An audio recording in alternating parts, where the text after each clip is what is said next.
সঞ্জয় দা নমস্কার, তোমাকে আবারও পেয়ে গেছি।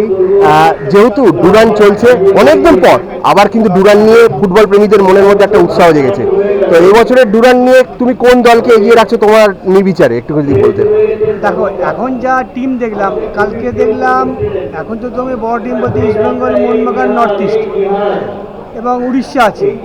ভালো টিম আছে। দেখো, খেলার প্রেডিকশনে বোঝা যায় না হয়তো ডুরান্ডের যে কর্মসূচিটা, এটা ওপেনিংটা খুব মানে গ্র্যান্ড ওপেনিং হয়েছে ইস্টবেঙ্গল মোহনবাগানকে নিয়ে, কোনোভাবেই হয় না। যেহেতু দুটো টিমকে একসাথেই রেখেছে, তাই দুটো টিম একটা টিম থেকে মানে চারটে টিম করেছে, দুটো টিম করে কোয়ালিফাই করবে। খুব ভালো থাকে। ইস্টবেঙ্গল মোহনবাগান আবারও ফাইনাল হলেও দেখা হতে পারে। একদম।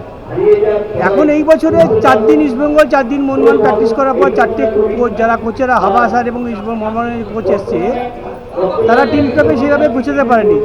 অথবা একটা ডার্বি হেরে গেলাম বা একটা ডার্বি জিতলাম, তার সঙ্গে কোনো মানে রাখে না। ডুরান্ড এমন একটা ঐতিহ্যশালী টুর্নামেন্ট, এর আমিও খেলেছি এই ডুরান্ডে, আমারও অনেক গোল আছে। এবং ডুরান্ড কাপ যে বছর ইস্টবেঙ্গল 94 চ্যাম্পিয়ন হয়েছে, সে বছর ইস্টবেঙ্গল হয়ে গোলদাতা ফাইনালে গোল করে আমিই গোল করেছিলাম। ডুরান্ড একটা মানে সেনাবাহিনীর ঐতিহ্য টুর্নামেন্ট। ইস্টবেঙ্গল মোহনবাগান সমস্ত ভালো ভালো দেশের টিমগুলো আছে। আশা করি ইস্টবেঙ্গল মোহনবাগান আবার ফাইনাল দেখা হবে, আমার যা মনে হয়। কেন না? আর কলকাতা লিগটা তো এবার একটা বিন্যাসের মধ্যে পড়েছে, গিয়ে চারটে মানে সুপার 6 হবে, এই নিয়ে কি বলবে? দেখো, কলকাতা লিগটা হবে কি হবে না, অনেক টিম পার্টিসিপেট করতে পারেনি, তারা করেনি গো। এবং যাই হোক, ফুটবলটাকে নিয়ে চেষ্টা করছে এবং আইএফএ সচিব, সেটা ভালো দিক একটা। দেখা যাক, ফুটবলটা তো খেলছে ইস্টবেঙ্গল মোহনবাগান খেলছে, মানুষের উন্মাদনা তো আছেই। কারণ আমার আপামর বাঙালি, আমার যে অ্যাজ এ ফুটবলার, ফুটবলটা যদি বাংলার ফুটবল যদি সরে যায়, সত্যিকার আমাদের কাছে একটা বেদনা দেয়। যাই হোক, ফুটবলটা বেঁচে থাকুক, ফুটবলের জন্যই আমরা বেঁচে থাকবো।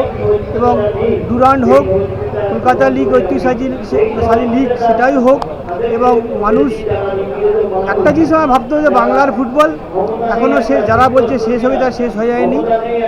বহু মানুষ, সংখ্য মানুষ খেলা যাচ্ছে। এবছর সিএফএলে ভালো ভালো গোল দেখতে পাচ্ছি আমি, মানে অসাধারণ গোল। কালকেও একটা ব্যাক ভলিতে একটা গোল করেছে। আগের দিনে ছোটো টিম কাস্টমস মোহনবাগানকে হারিয়ে দিয়েছে।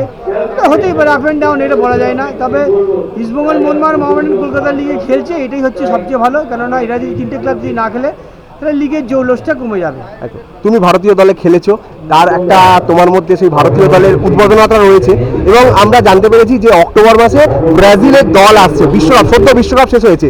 এইটা নিয়ে মানে তোমার কাছে কেমন একটা উন্মাদনার সৃষ্টি হয়েছে যে ব্রাজিল খেলবে ভারতের সঙ্গে, এইটা নিয়ে কি বলবে?